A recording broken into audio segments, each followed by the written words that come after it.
Spiritual does not mean looking up, looking down. It is just that you have realized that what you gather is not you. Not just intellectually, experientially, you know that what is you and what is not you is clear to you now. Once you know that you are a dimension beyond your physical nature, you are a limitless possibility. Question of being peaceful and joyful is not even an issue. I'll leave it here. If you have questions, any kind of question, please.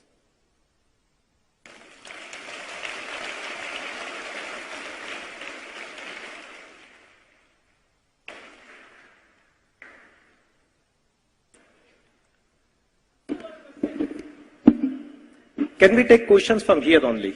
Please send them on a slip.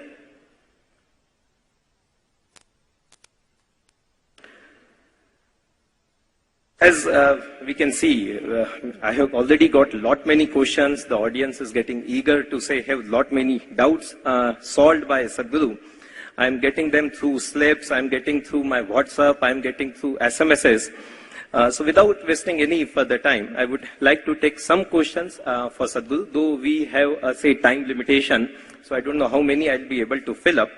But the very first question is from Chairperson of IMA, Mrs. Ritu Grover. What's the purpose of life?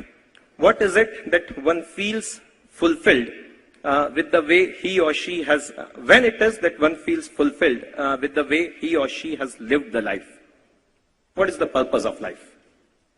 What is the purpose of life? Well, suppose today you're ecstatic for something, for whatever reason. When you're ecstatic, do you wonder what is the purpose of life? Do you? Do you? No. When life is becoming burdensome, then you ask, what is the purpose of life, isn't it? So, all questions which come from any kind of burdensomeness, desperation, misery, don't try to answer those questions because you will get wrong answers from within and wrong answers from anybody else. People will tell you the purpose of life is because God has fixed this and that. I want you to know, in such a huge creation, maybe they don't even know that you exist, be ready for that. Don't know. If you have a family of 4 people, you don't know what the hell is happening. Yes or no? If you have 2 children, you don't know what the hell they're doing most of the time. So you think somebody knows who you are and he's got a special purpose for you? This is unfortunately, in the name of religion, this is spread, this is the height of human ego. This is too self-centered. First of all, to think that existence is human-centric itself is a wrong idea. You're just one more creature, just understand this. You're just one more creature in the creation. Don't make too much out of yourself.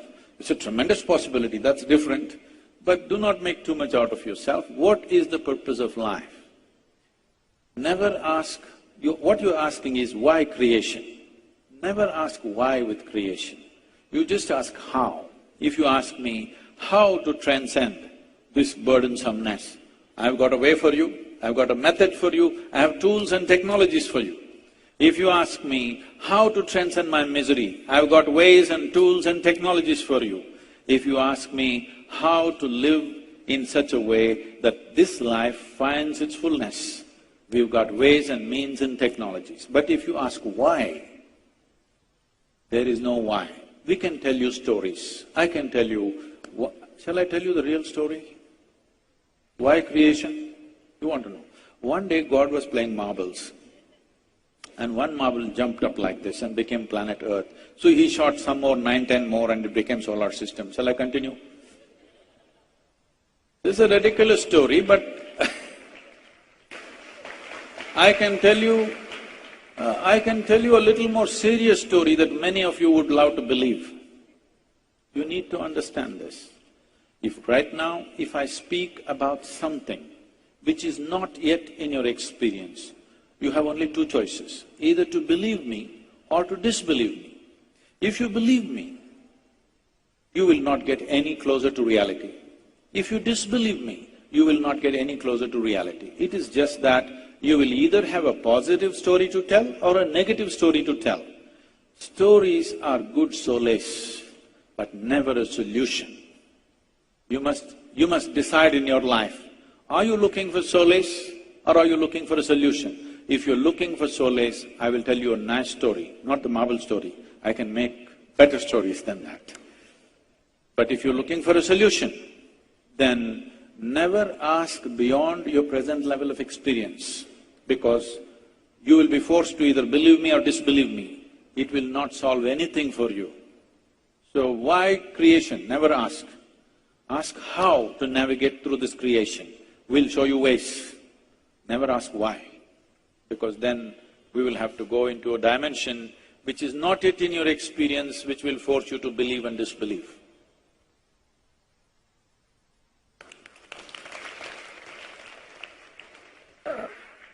Sadhguru, Mrs. Rachna Mittal is having a very simple question, and she asks, Sadhguruji, is being happy so really difficult that it needs to be managed?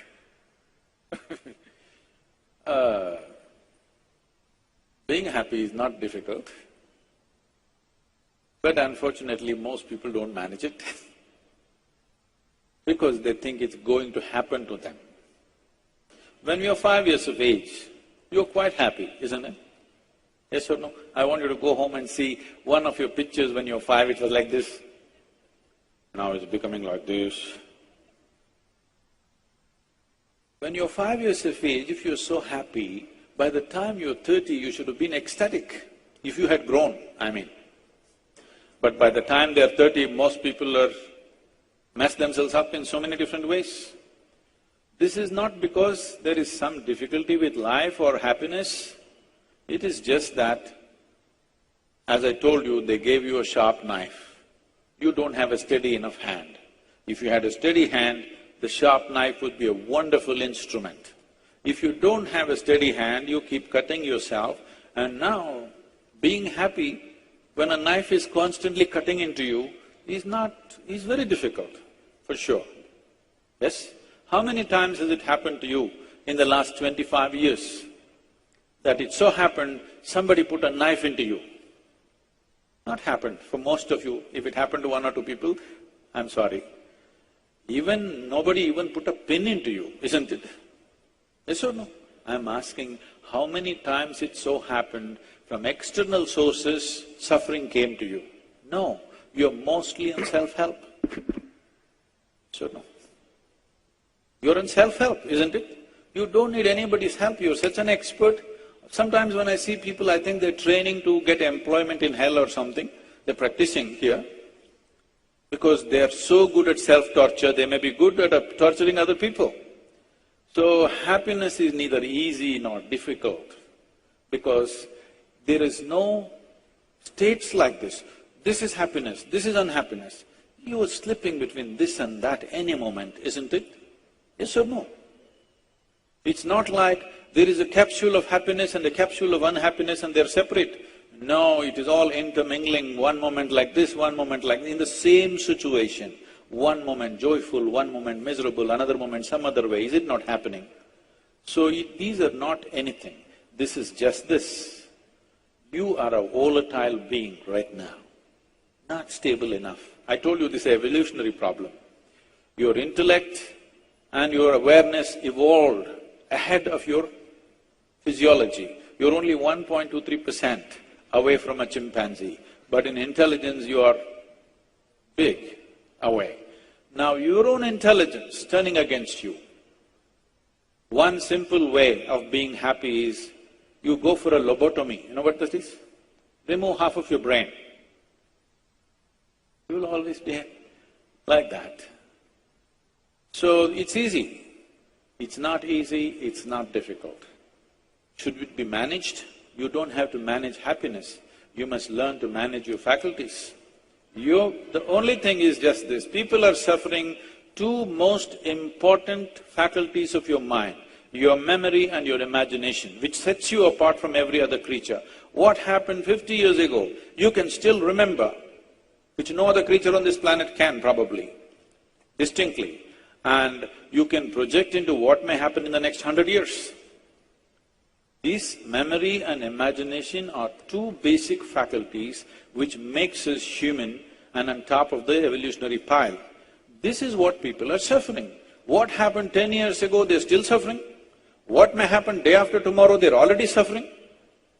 This is not that they're suffering life, they're just suffering their memory and their imagination. So happiness, don't aim at happiness. Just look at yourself. How what you call as myself is being conducted.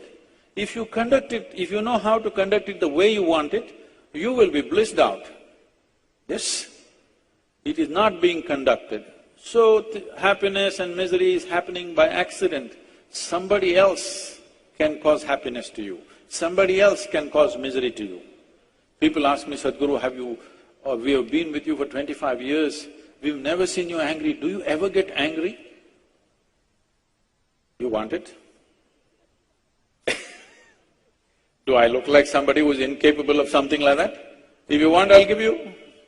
It's just that I have not given this privilege to anybody, that somebody can make me angry, somebody can make me unhappy, somebody can make me happy. No, I kept these things to myself.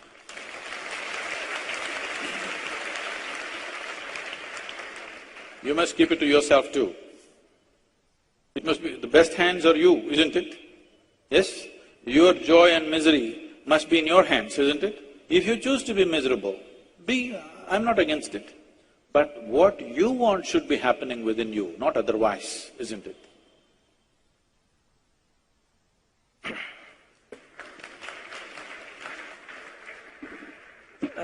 And then I have probably a sequel to this question. This is through WhatsApp. And somebody wants to know, Sadhguru, how can one be happy even if he or she is married?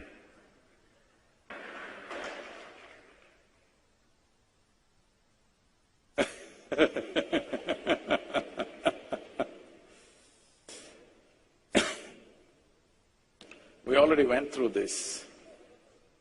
Marriage is supposed to be about multiplying your joy. If it's about multiplying your misery, we should not. There was a time in this country where 70% of the population went into what is called as grihastha, or the married life. 30% went into ascetic life. Because for a whole lot of people, whatever their physical and emotional needs are a passing need. They don't have to mortgage their whole life into that. Whereas some people, it's strong, they can't live without it. They must. It's not a question of right and wrong. It's not a question of what is superior and inferior. It's a question of what is suitable for you. Today we have created a thing that everybody must marry, so there are lots of people who should not have married who are in it and asking these kind of questions. There are many people for whom their need for the opposite sex is just a passing need.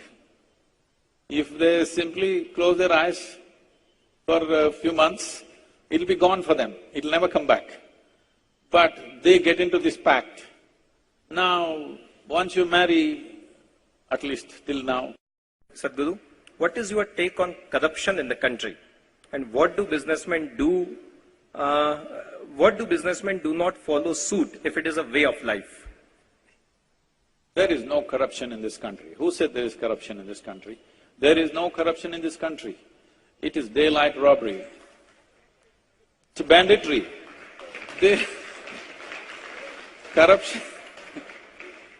Corruption means you want some favor, you go to him with great hesitation, under the table, he takes something from you. That's corruption.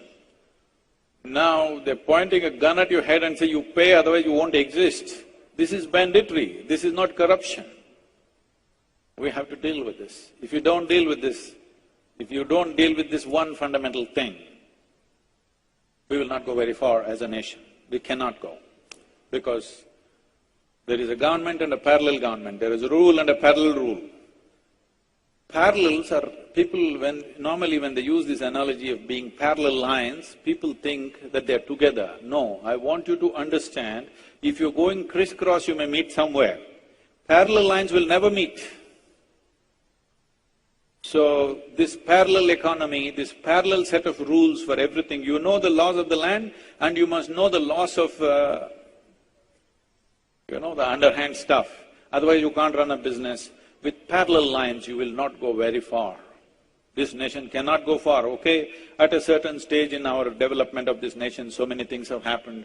We don't have to look at it morally. I want you to look at it practically. If it goes like this, we can't get very far. For this, instead of talking about corruption and anti-corruption movements and people trying to make a life out of anti-corruption movements, instead of that, what we need to look at is our rules, especially the rules of doing business, are too ambiguous. Nobody understands what the hell these rules are, okay? It's written one inside the other in such a way. I was, when I was trying to get my… I already have a FAA license in America, but I'm trying to get a license here, just get endorsed by DGCA. And the goddamn things that they're telling me, these rules were made before Wright brothers, all right? I meet the person who is the head of DGCA and I ask him, sir, do you understand these rules? I know how to fly a goddamn thing, but I don't understand these rules, do you? He says, no, I am not a pilot, I don't understand. I'm telling you, nobody understands because it's written in such a way that you're not supposed to understand. When you don't understand a damn thing, you'll pay something and get it, all right? The rules are written in such ambiguous ways. It's time to simplify the laws of doing business. It's most important. I don't know how it is here, I hear things are much better here now with your chief minister, and in the center it's getting better. A few states are getting better, but where we are, if you want to get a building permission, we're not building a commercial building, ashram building, all right? We know everybody from top to bottom. It takes 14 months to get a building permission. It has to go through some 16 different departments, and at every table you have to move it. There must be a team following these files, where it goes, otherwise they'll vanish somewhere. We're building another ashram in the United States. There is a code book that you are supposed to understand, and your architect is supposed to understand, and you discuss it with the local authority and then you build. Nobody bothers what the hell you're building. You build whatever you want.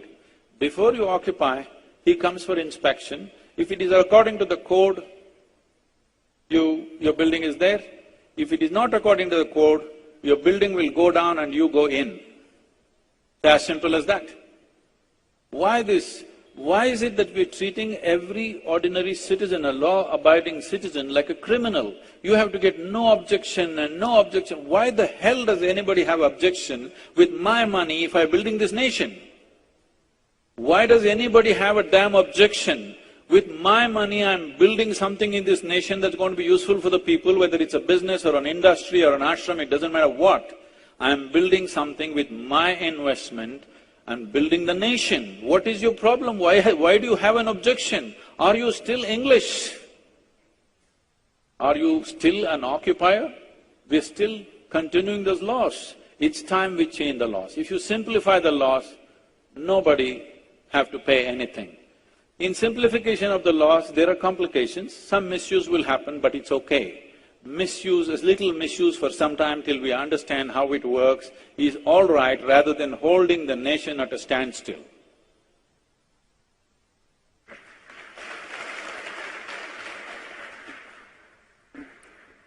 I think with the time permits, we can take two more questions at this juncture. Swamiji, I'm getting one question from, say, lot many people having the same kind of issue. It has been sent by Mr. Alok Jain of IMA. The same question has been raised by… Some young people are shouting out questions. I think we should take one from the gallery. Okay. Can you just write it down and send to me? Okay. But right now I'm having one question from this Mr. Vatan Bhati and Mr. Alok Jain. Both are having more or less same kind of issue. And they say, whenever we hear great personalities, we get inspired. but that inspiration goes off very fast. How to keep that inspiration permanently? Now, if you're just getting influenced by somebody's talk, it's not good enough. You have to take some concrete steps. So, I'm not here to just inspire you. I think everything that I'm saying is little depreciative of many things that you're doing, not very inspiring, isn't it? I'm telling you, if you are interested in your life, if you're interested, are you? Is your life the most precious life in your life? It is. You have to pay a little more attention to this. Life is not accessories. When most people say life, they're talking about their work, their career, their wife, their husband, their children, their home, their car. No, these are accessories of life. In all these accessories, you missed out what is life. What is life is what's happening here within this, isn't it? Yes or no? Paying attention to life, life per se, not the things around you.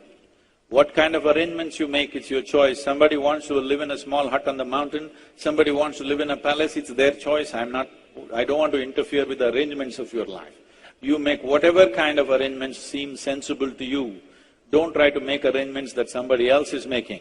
Make the kind of arrangements which make sense to you, it's fine. But this life needs more attention. How this works, what is the basis of this? Where does this come from? Where does this go?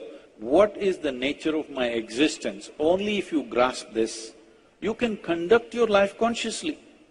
Otherwise, only by accident, isn't it? When you conduct your life by accident, then once in a way when somebody speaks, you will go up, and when they leave, they will go down. This is exactly what I'm talking.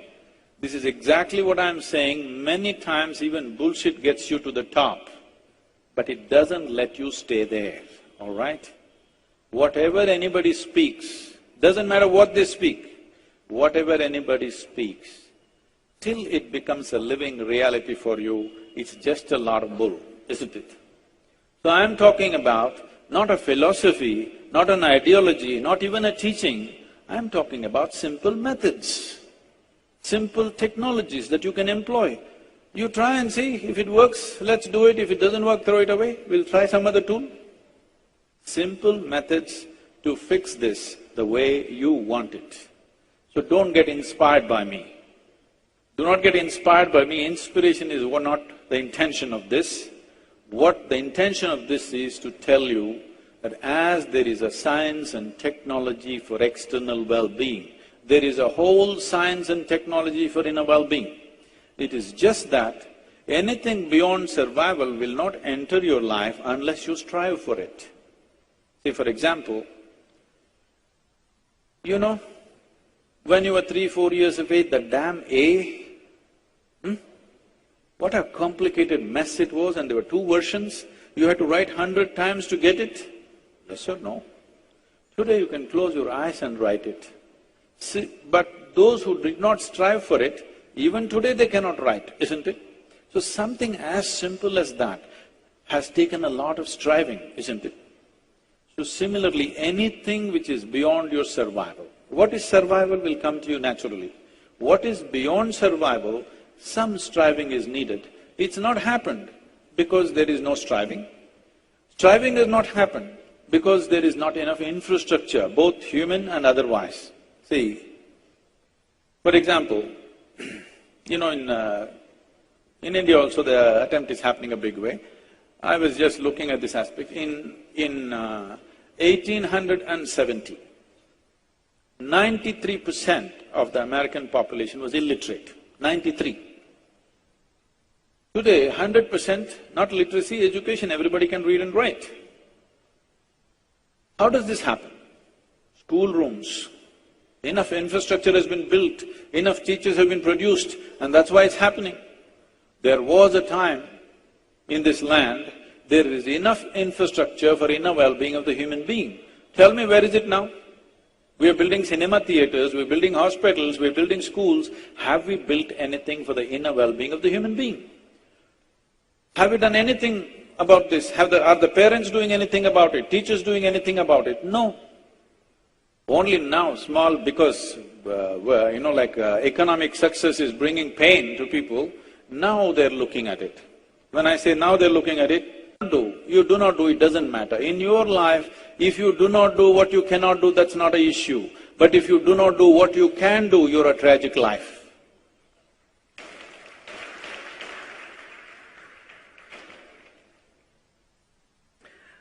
I would say combine few questions again which are having the same tone.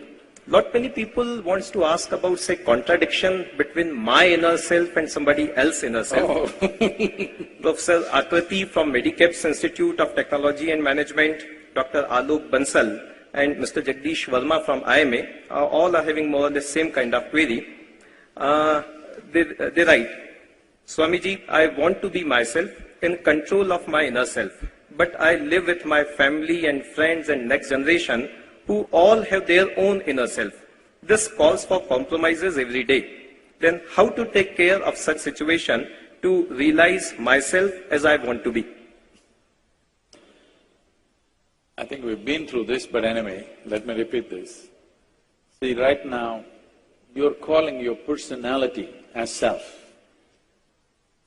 Your personality is an acquired quality, largely unconscious, a little bit of it conscious. Your body is an acquired thing. Your mind or the content of your mind is acquired thing. So what is not acquired from outside, only that you can call as self. In that, there is no such thing as myself and yourself. It's like this, let me give you an analogy. It's like, when you were a child, at least did you blow some soap bubbles? No, you did not. Oh, you should. If you blow soap bubbles, they're all real, isn't it? So there is a bubble. What is the most important aspect of the bubble? The air inside, isn't it? If it goes poop, then there's just a spot of water on the floor or soap water on the floor, but the air, where did it go? You don't find it anywhere. But the most important aspect of the bubble is the air that it contains. Similarly, you made a bubble built out of this, from this planet, you picked up material and built something for yourself. Fine, I have nothing against it. But to gather this much body and to gather this much mind, there must be something more fundamental. Don't jump into conclusions. But there must be something more fundamental than that, isn't it? So, the physical body and the mind is just software and hardware for the life within you to function. You gathered your software and hardware from outside, but the life within is undeniably there. To do a simple process, can you see me, all of you? You close your eyes, can you see me? No. So now, when you're looking at me, are you looking at me or is it your eyes looking at me? Your eyes, ma. If you close your eyes, are you still there? Are you still there or are you gone? You're still there. So, your eyes are just a window. If you open the window, you see. If you close the window, you don't see. But you are still there, isn't it? So whatever that is, let's not give it a name. Right now we'll call it you. That is not different from you and me. It's fundamental life-making material. This is not different. Right now, if you… What did you have for breakfast, ma? Breakfast. Okay, huh? What? Milk. This is something more interesting, this child's food.